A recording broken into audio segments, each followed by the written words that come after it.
Good morning. I am going to take some time to review my engagement improvement plan that I created. The name of my plan is Enhancing Student Engagement for Academic Success, and I'm going to focus on how student engagement was my area of improvement for my school. So I have a few action steps, and my first action step is providing an initial survey. So we're going to give an initial survey just to gauge the engagement of the students. So our goal is to go from the 2.87 to at least 3.5 out of a 5-point scale for student engagement on our student health survey. So we're going to start by just gauging the engagement of the students, taking an initial survey to get a baseline data of what we're working with to start the school year. The goal is once we have that data, we will use that to increase different things in the school in order to help student engagement so that students could achieve academic success. We're going to have professional development, which will be used to help teachers learn strategies that can increase engagement in their classrooms, like integrating technology, using different platforms that we have access to, but effectively using these strategies so that students are engaged and motivated and invested in their academic success while they're in that classroom. Once we do a series of professional developments teaching different strategies to the teachers, we're going to have lesson creation.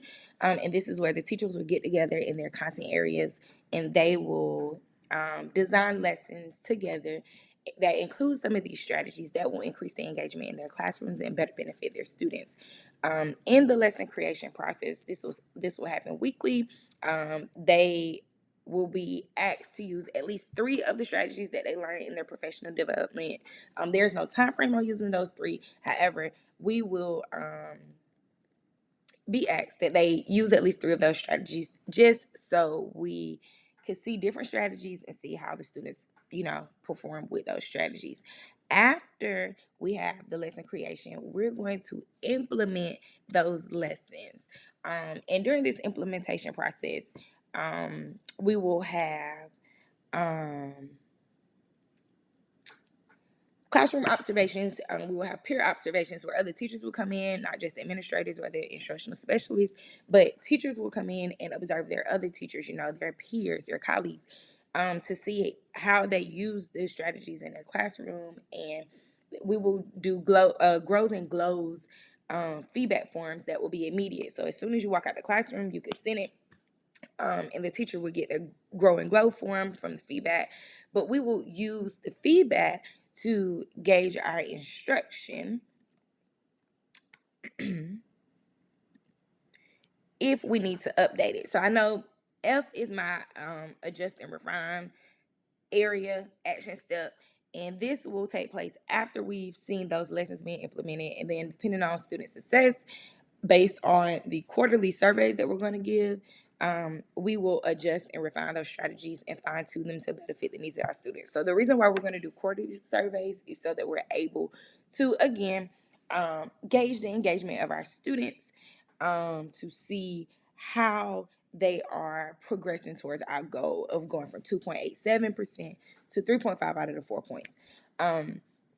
Now, once we finish adjusting our strategies and giving the quarterly surveys in order for us to, see what's going on and see what we need to fix and not fix or what we could continue doing, we will celebrate our progress at the end of the school year. So the goal is that we will reach our goal, and we will celebrate the progress that we made. However, I think that it's important that we celebrate all of the small wins. So we will celebrate after we get our quarterly surveys. If we are making progress towards our goal, we will celebrate at the end of the semester. And then in May, we will have our big celebration, in order to, successfully celebrate the teachers for implementing new strategies and being lifelong learners, as well as celebrating our students for achieving and being successful and having academic success. Now, some implications of improvement that I have are enhanced academic achievement, increasing motivation and self-efficacy, and ongoing professional development for teachers. So it is important that we increase the levels of engagement so students are likely to show improved academic performance, and engaging students participate more actively in lessons. So if we can engage these students, they will participate actively, and then this directly correlates with high retention of information. So if the students are engaged, they will participate more, they will learn the information, it will be retained, and they'll have better academic outcomes. So for increased motivation and self-efficacy, um, students are engaged through intrinsic motivation, and they develop a greater sense of self-efficacy in their learning. So this mindset encourages where students believe in their ability to succeed. So we want to motivate them and let them believe that they can do it because they really can do it. And one of the references I used in the plan, by Desi and Ryan, it says that positive reinforcement and engagement strategies that provide opportunities for student choice can enhance intrinsic motivation and self-esteem. So that's the research that support that. Also, I got research to support the enhanced academic achievement as well. So I have something by Hattie from 2009. It says studies consistently show that active engagement leads to deeper learning and higher achievement. Research backs the reason why we have these implications for improvement. Also, I have ongoing professional development. Now, we always know that teachers should be lifelong learners. And a quote that I have by Darling and Hammond from 2020 says, professional development is key to improving teacher effectiveness, which directly supports student engagement and success. So as teachers begin to learn and refine and adjust their instructional practices based on the things that they learn, and getting feedback from the engagement surveys or assessments that they use in their classroom, there is going to be ongoing professional development. These teachers will be able to, continue to excel. Now, some identified barriers that I have a list of a lot, but I only listed like my top three. And I have teacher resistance to the new methods. So we always know that one of the things that we could do is teacher resistance, and we have to encourage collaboration amongst the teachers to establish peer monitoring and observation opportunities. So while they're creating these lessons, we have to encourage them to collaborate and work together and use data from the engagement surveys or the formative assessments in their classroom to see that there is effectiveness in the methods that we're using. Another barrier that I have is time constraint for professional development implementation.